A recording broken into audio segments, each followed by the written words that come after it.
So today I was thinking of making a part 2 update or video on the GIMP video which I did last week. So today I'm going to give you a little guide into a certain type of liveries I like or I'm interested in, which I feel like you also might be interested in. And I will also show you, because I don't think I showed this, or I didn't actually, I will show you how to make lines. So, but first let's start off with a pattern, really, on how to do that. So first off, to create a custom pattern, you want to choose a image. So for this video, we have chosen this image, because I know there was a guy who wanted to make this as a livery, but he hasn't done it yet. So I thought, oh well, might as well do it myself. So you have this low res image of me here, but this also helps because from what I understand is the lower the resolution of an image, the more repetitions there will be in a pattern. So you have this image here. What you want to do is, if it's a .xcf or anything, you actually want to save it as, so you do Control-Shift-E as I showed you before, like here, and you want to save it, export it as a JPEG or PNG, some of the common formats, and then you want to take it into something like this. So this is a custom path I have, which is, you see here, you go this PC, local disk, users, then your username, mine is out of it, then your app data, roaming, GIMP. I am on the GIMP 3.0, so it might look a bit different, but the functionality and everything is the same. So for you, it would be just 2.1 or 2.10, and then you go here, and then you choose patterns, and then it should be. But obviously it isn't there because mine is down here in 3.0. You have creepy.png. So then when you have added this, then you want to go to your livery or car, I should say, of choice. So we have the Audi here.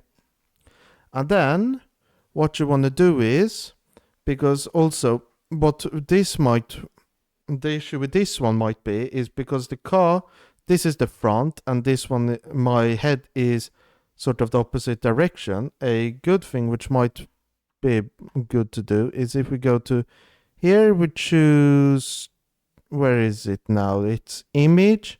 We want to go and then transform, rotate 180 degrees. You can Control E, creepy.png. Let's export it as a copy.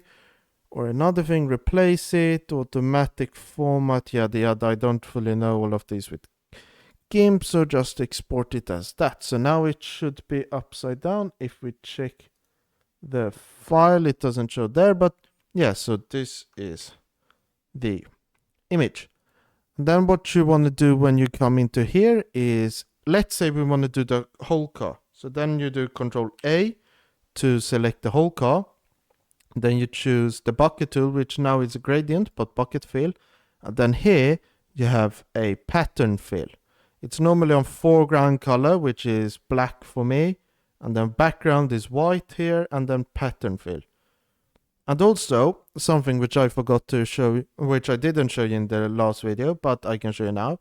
Let's say you have, like, I want to have that exact green, but I don't want to have to actually just adjust this to find the perfect green. What you do is press the color, it comes up like this.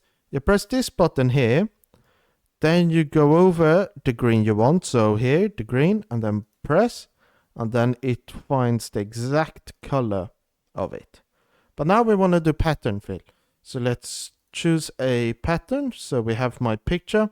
And also sometimes if you have adjusted the pattern, you'll have to restart GIMP to actually make it work. So let me just restart GIMP for it to be upside down. So now it's upside down. So we have the two. We do Control A. If it wants to work like that, yes. And then bucket fill. And now it should work. So active layer is not visible. Yeah, you have to choose a layer. I forgot about that.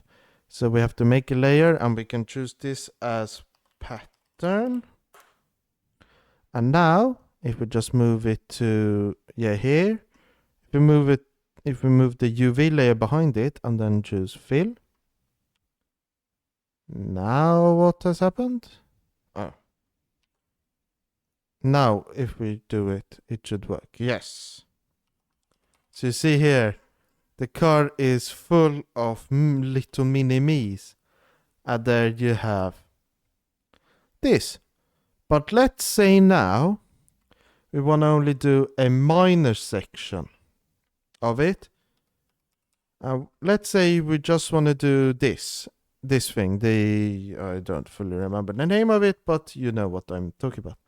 So what you do is you use this tool, the Paths tool, shortcut B, and then you just do it around here. I showed you how to actually use the Paths tool, but this is something which I like to do. And I only showed you how to fill, not to do this. So let's just do like that, that up like that, up there, like that. And instead of using fill, or you can use fill, but let's now just do this. Selection from path, so it's selected the whole path. Then let's do the bucket tool pattern, and now let's just do this tiny thing. Okay, I forgot about that. If we go to this pattern, maybe it shows. Yeah, so now you can see it's only visible for this little part. So that's a very interesting thing. So now we have this creepy livery. Let me just move into what's it called? Into Automobilista 2, so we can have a look at this, and there I'll just round off the video because there's not really a lot more to say. And here we see it in the game. So you can see here, it's quite creepy if you saw this in the rearview mirrors. And obviously some parts won't be perfect in the directions of things, so that you have to play around with if you're going to make something like this. Because the doors aren't fully the same way, and then the rear wing isn't the same. Because I remember, if we go to the Formula V10 Gen 2, if we just check out the American livery, you can see here the lines, like here. I've not fully found this thing yet, but if you know, just tell me and I will update this livery.